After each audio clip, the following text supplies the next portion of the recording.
I purchased this box for an outside receptacle, and I need to get it put somewhere around right here.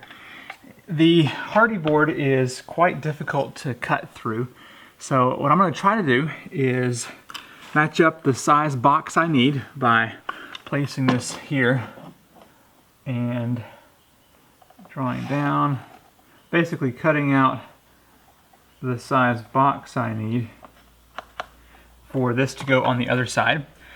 And then I'm going to cut into the hardy board with an angle grinder, I hope. And then I've got a reciprocating saw to cut through the wood behind here. That's the plan. So let me see. I've got kind of a general area of where I want this here. Go from the edge. That's 6.5 inches, 6.5. So I just want to draw this box out and get this cut on the back side.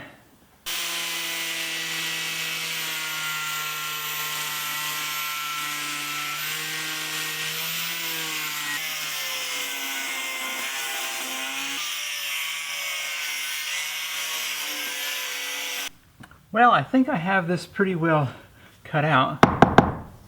Let's see if I can carefully get this popped loose without damaging too much of this.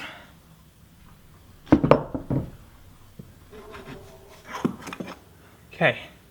Alright, definitely cut a little on the edges, but that's what happens when you use a circle to cut out a square, so I think it'll be okay.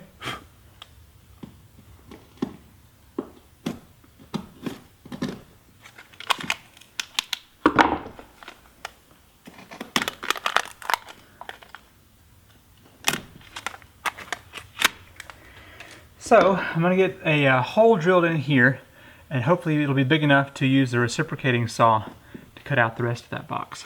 Okay, I've got a 7/8 bit. I'm going to try and hit right here in the corner so that I can get this thing, oops, I'm going to hit right there, get this cut out.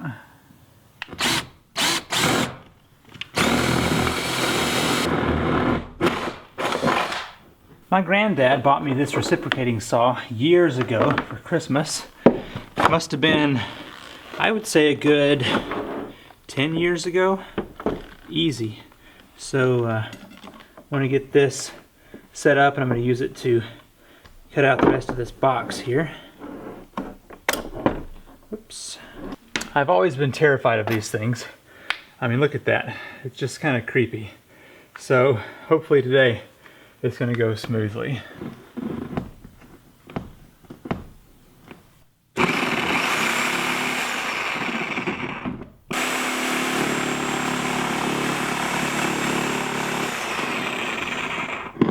Okay, that's one side down. Seemed like it moved pretty decent. Yeah, might work. So I need to turn it this way, get through here. I think it's going to be just wiser to put a second hole in here and just make it go by a lot quicker.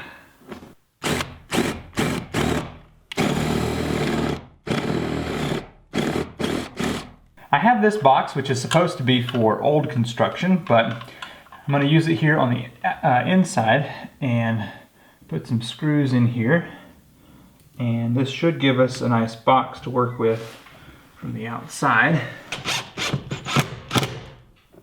I put the ground fault outlet over here on the last outlet before it goes outside, as you can see right here, and then it carries over and comes down to this one, and then we go out here. This one is just a regular outlet because the one inside has that ground protection, and there we go, nice and secure. Last week I was using the wheelbarrow up on this ramp to take ram pump parts inside, and it just about lost it because it was wet and slippery. So I'm going to try to get some of this anti-slip stuff on here today. It recommends the steps be really clean.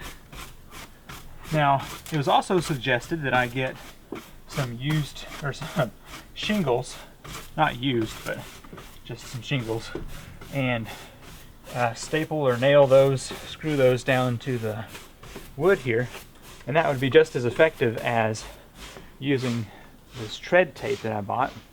And so I'm gonna ask a few friends or coworkers if they have any of that shingle left over from their roofs, because I meant to save some from this house, but I didn't. I only have enough of this to cover a few steps down here on the bottom, so that's what I'm going to do first. Maybe get the bottom few down here. What I might do is come up, like skip every 2 steps. That way I have coverage on everywhere for now, and then come back later with more. This has adhesive on it. Not entirely sure how well it's going to stick. We'll see. So 3 feet is the length of each of these boards. So I'm thinking if I were to cut more like, let's see, come in a few, maybe 28-inch pieces, or even 2 foot. Yeah, let's just go with 2 foot and cover the middle of each of these. That way we have enough to get by with several steps here. Okay.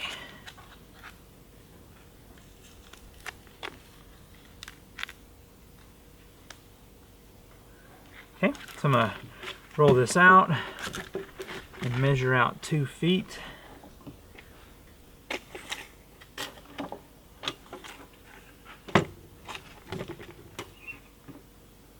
Alright, here, let's see how well these snips will cut this. Not very. Okay, let's try out a razor blade. See if that does a better job here.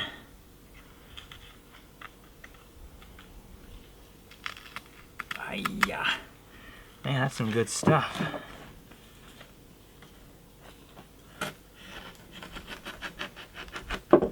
There we go. That'll do it.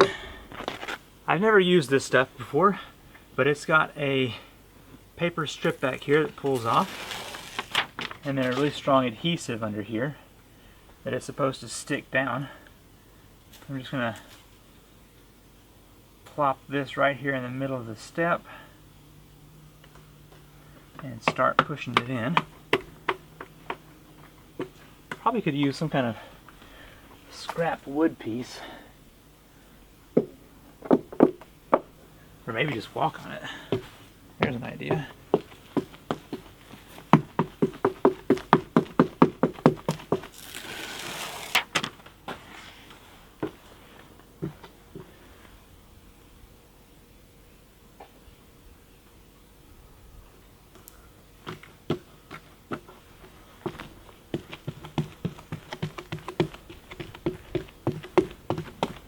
The hinges that I put here on this door had some really short 3/4 inch screws, and it was suggested and recommended that I remove those small screws, like that one, and replace it with a longer screw. So I've got some 2-inch screws here that I'd like to put in here, and that should be much stronger than the other ones. There we go. So I'm just going to replace, I think, at least 2 on each hinge. One on one side and one on the other. Oh, that's already a long one. So let's do this one. Ah, whoa. That was cray-cray. Oh, because it's still in forward. Alright, back whenever I was getting the electrical installed into the building here, a suggestion was made by numerous people to install some boxes up here on the top for drop cords. And I thought that was a pretty decent idea. It would also really give a place for expansion in the future. So if I have all the walls and ceiling insulated and paneled, then it would be pretty quick and easy to come off of the top here to add another circuit later on. So that's what I'm doing now. I'm just going to put 2 boxes up here on these middle two rafter ties. And I think that's going to be pretty decent here. Once I get this receptacle installed, and then I get the light on the front door, I'm going to be finished with the electrical work. So definitely happy to get that finished.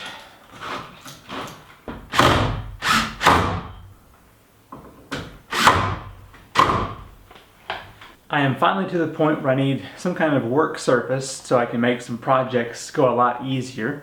And my dad found this work table at his job and they were going to throw it away. So he brought it home and I thought that it would make a great table. So I've got some old 2x4s that were also at my dad's house. I'm going to be cutting those down. I'd like this work table to be at 36-inch height. That way it's comfortable to work at standing up, and I could also bring a chair in and sit to it if I had to. So I'm going to do 4 boards at 31.5 and then 4 boards at 35-inch, and that should give the legs that I need.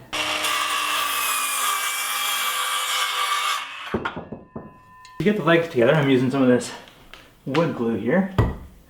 Just a little bead of it. Uh-oh.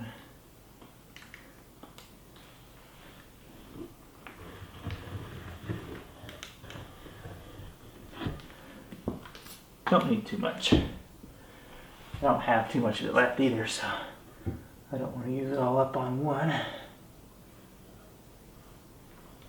Okay, I'm just going to make sure this is flat down here on the end with my speed square, and then put a couple of screws in.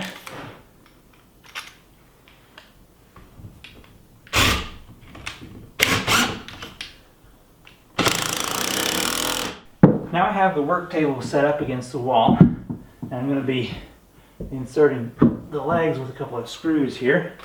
Now I'm going to come back later and beef this thing up a lot, but I just need something to work on right now. So let's get a couple of screws started in here.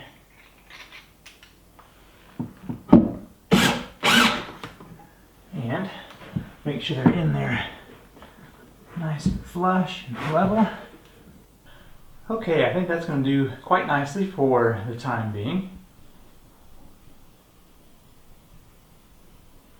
I kind of like the idea of having a workbench on wheels, the same way with carts for the drill press and the miter saw and all that good stuff. So if you need more room in a certain area, you can just wheel stuff over to the other side of the room. So I may come back later and beef this up, put it on some wheels. We'll just have to see.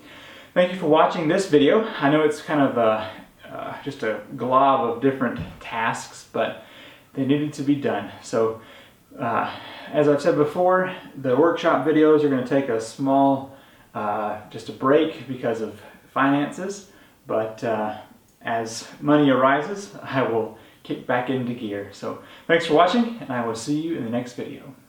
Bye.